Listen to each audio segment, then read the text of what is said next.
जय गुरु जी संगत जी।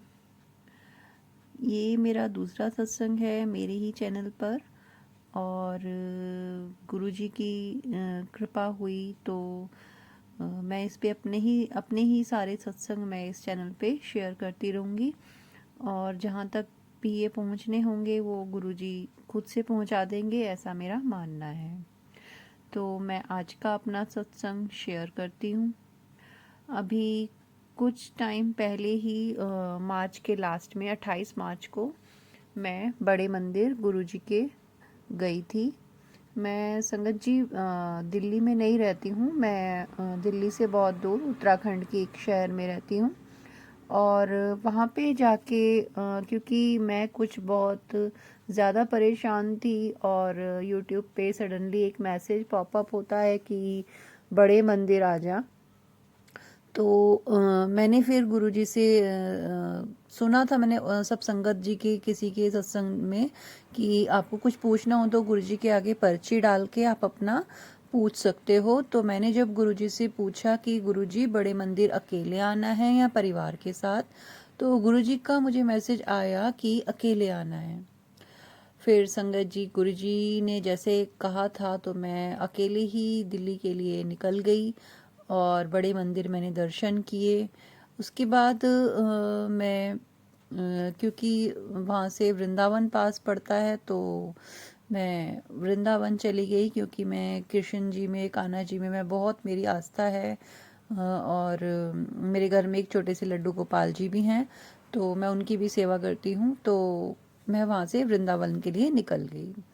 अब मैं क्योंकि बहुत बिल्कुल अकेली थी और मतलब बहुत थकी हुई थी वहाँ पे, ऐसा हो गया था कि मतलब मैं वहाँ पे जब पहुँच गई, मैं उस रात की बात बताती हूँ, मैंने कमरा लिया और मैं बहुत थकी हुई थी, मैं सो गई और मुझे सडनली वहाँ का जो वेदर था, मुझे ऐसा लगा रात में मुझे बहुत ज़्यादा ठंड लगने लगी और बहुत मतलब मुझे इतनी ठंड लग रही थी कि मुझे शिवरिंग फील हो रही थी और मतलब मैं इतनी थकी हुई थी लेकिन मेरी हिम्मत नहीं हो रही थी, पता नहीं क्यों, कि मैं उठ के कुछ ब्लैंकेट वगैरह ओढ़ लूँ।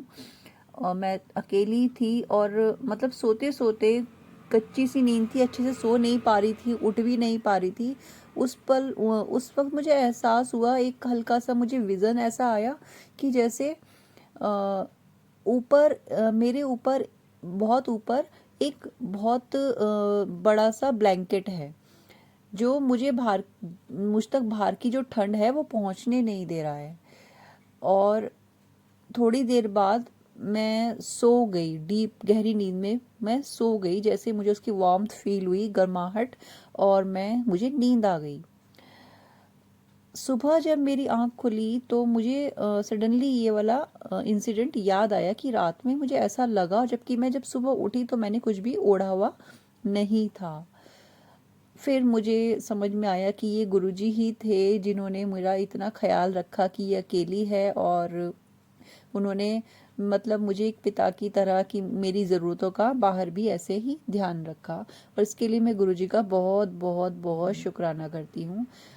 अकेले होने के बावजूद मेरा वो जो ट्रिप था वृंदावन बरसाना, उन्होंने इस तरह से मैनेज किया कि मुझे अच्छे लोग और मतलब मेरे साथ ऐसा कोई बुरा इंसिडेंट नहीं हुआ, सब अच्छे ही लोग मुझे मिलते रहे और मैं इजीली अपनी धार्मिक यात्रा को पूरा करके वापस अपने घर सुरक्षित पहुंच गई।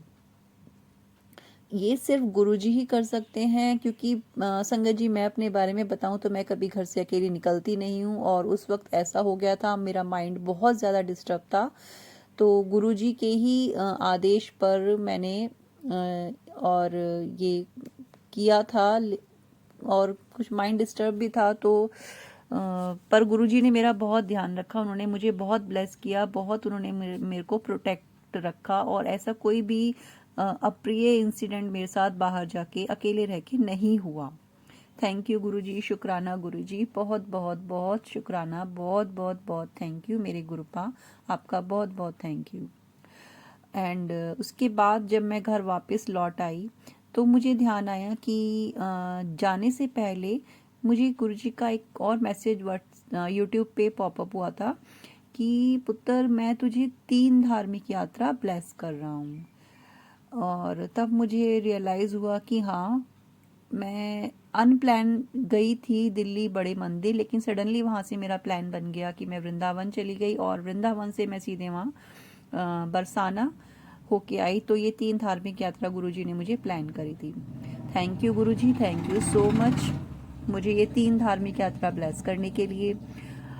अब आगे मैं आपको एक और इंसिडेंट बताती हूँ कि जब मैं वहाँ से लौट आई, वृंदावन से अपने घर लौट आई, तो जिस रात मैं यहाँ पे घर पे पहुँची हूँ, उसी रात को मेरी इतनी तबीयत ख़राब हो गई नेक्स्ट डे मॉर्निंग।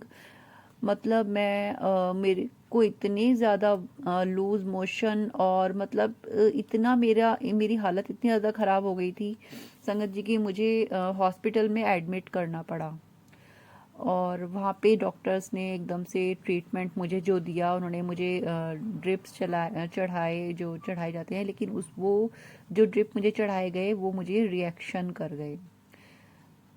मेरा बीपी डाउन जाने लगा, मेरे को बहुत ज़्यादा ठंड लगने लगी और पता नहीं वो कौन सी ड्रिप उन्होंने चढ़ाई थी जिसका रिएक्शन मेरे पे हुआ था कि मतलब सारा मतलब जितने भी मेरे को वहाँ पे देख रहे थे डॉक्टर, जो भी देख रहे थे स्टाफ था उनका पूरा वहाँ पे वो एक इकट्ठे हो गए, सब नर्वस हो गए कि लग रहा है अब ये तो कुछ गलत हो गया है और ये अब नहीं बचेंगी।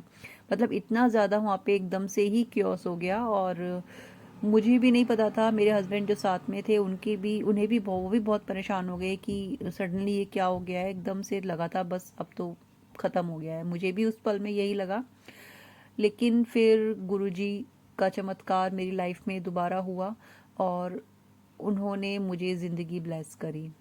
सडनली डॉक्टर्स ने फिर अपने सारे ट्रीटमेंट दोबारा वो करे, उसको मुझे एंटीडॉट दिए गए, जो भी रिएक्शन उसका हुआ था सब कुछ किया गया और मैं रिकवर कर गई।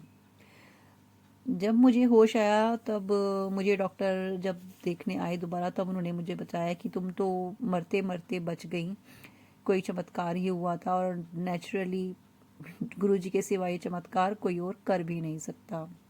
तो आई थैंक यू गुरुजी, शुक्राना गुरुजी, अनंतम अनंतम शुक्राना गुरुजी।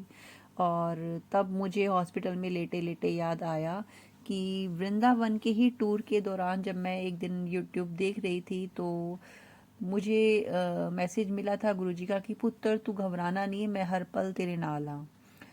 उस पल मुझे लगा संगत जी कि शायद गुरुजी इस बात का इंडिकेशन दे रहे हैं कि तुम अकेले आ गई हो तो घर पे जाओगी तो बहुत सीन क्रिएट होगा, तो गुरुजी इसलिए मुझे कह रहे हैं कि मैं तेरे नाल हूँ। लेकिन अब मुझे समझ में आया, गुरुजी ने मुझे ये कहा था, इशारा दिया था कि कुछ भी हो जाएगा मैं तेरे नाल हूँ, मैं तुझे कुछ नहीं होने दूंगा।